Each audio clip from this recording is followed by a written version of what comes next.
Yo, what is up? It's your boy AM coming to you with an AM vlog. Shout out to Day and Night Gang. Appreciate you all.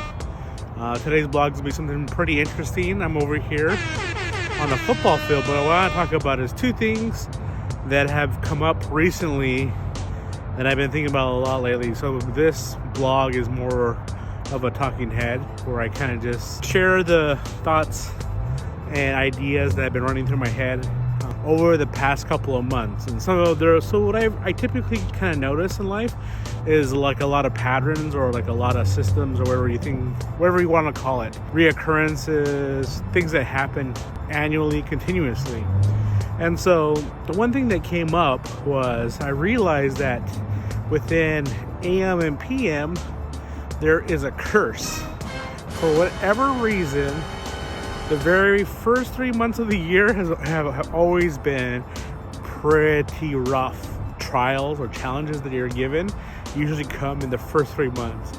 And then it takes us about like another 3 to 4 months to recover. And then we go into summer, and then we go into the fall, and then it starts all over again. So to kind of break it down for you, what ended up happening was our microwave died. And then PM got really sick. And then it just became this cascade of all of these issues that happen. But I have noticed that ever since AM and PM got together, got married, there's been this curse that happens every January, February, and March since we've been together. And so 1 year, my grandfather passed away. Another, we got into a car accident. I mean, we've been together for about 9 years, and so we've been through a lot of stuff that happens in each of those months. Family members have passed and things like that. And it happens continuously every time in January, February, and March. And so I would go on to say that I think there is a thing called an AMPM curse. And I don't know how you would break these curses canonically in all of mythology and religion and all those types of things. You have to offer sacrifice, but I don't know what sacrifice we offer this to. Do we offer it to YouTube gods, or do we offer it to I don't know who? But there's something that has been placed upon us where we have to overcome these issues. 1 year we both got pneumonia, and it was terrible. We didn't do anything for 2 weeks. We were just literally bedridden. And that was really rough. And so there is an AMPM curse. I'm willing to say it now, and I'm sharing it with you. Give me your thoughts on what you think about it, because I think it's pretty much true. I don't know how much PM is aware of it. She's not really a person that takes a lot of data in her decision making. She just flies by the seat of her pants. But for me, I like to write things down and to make sure have an idea of what things are going on in my life, so that I can make my life a little bit more easier, streamline things. And that's the one thing that I've seen. So there is an EMPM curse, just making it aware to everybody. Maybe this will hopefully change it, because I think if you bring it out into the light, it can stop, or whatever the case may be.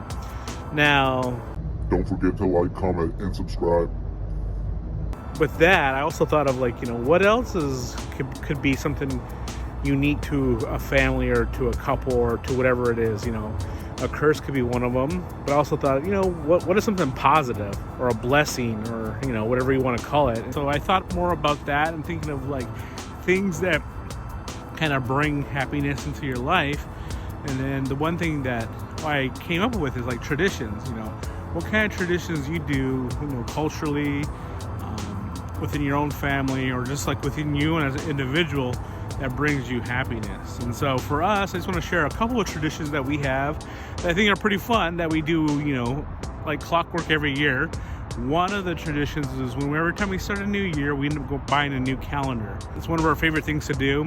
We like having an analog calendar, not a digital one. And the fun thing is you find something that you like, and then you get a calendar of it, and it just reminds you of that really cool thing. 1 year we end up getting Keanu Reeves calendar. Another year we got an Overwatch calendar. So that's kind of the thing that we've done. Those are some examples of those. Another tradition that we have, and this is a weekly one, is we have a thing called McFriday where we get McDonald's breakfast. I'm a huge McDonald's breakfast fan. I think I've converted PM over to the breakfast side, so she likes getting her breakfast too. And so every Friday we have McFriday where we go and get McDonald's breakfast, and it's been a lot of fun.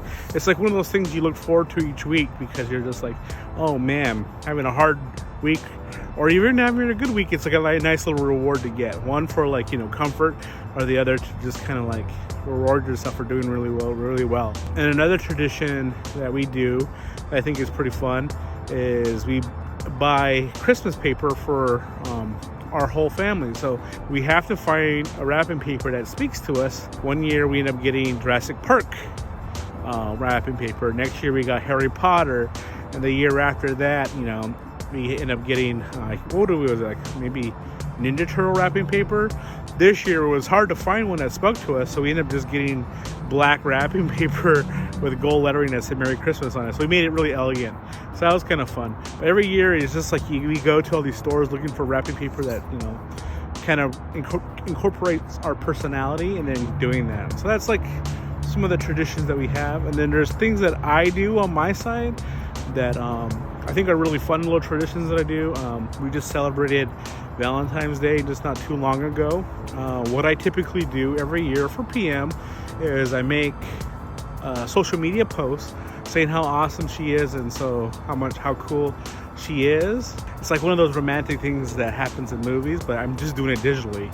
And then something that goes along with it is that every year I make a playlist for her, a Valentine's Day playlist, and so I send that to her, and she gets to listen to my playlist for a couple days, then she forgets about it. But it's cool because then she has like all these playlists that I've created over time, and each of them are themed. And so I don't know if she ever caught on to any of that kind of stuff, but I typically will go, I'm gonna make an 80s playlist, or this time I'm gonna make an R&B playlist. And sometimes it just becomes like even more complicated, where I'm gonna do like what I did this last year, is make a playlist from 2022 only, and finding like songs that kind of like gel really well together. And so those are just kind of the traditions that I want to share with you and talk to you in this vlog, and hopefully you enjoy it, and I give you peace.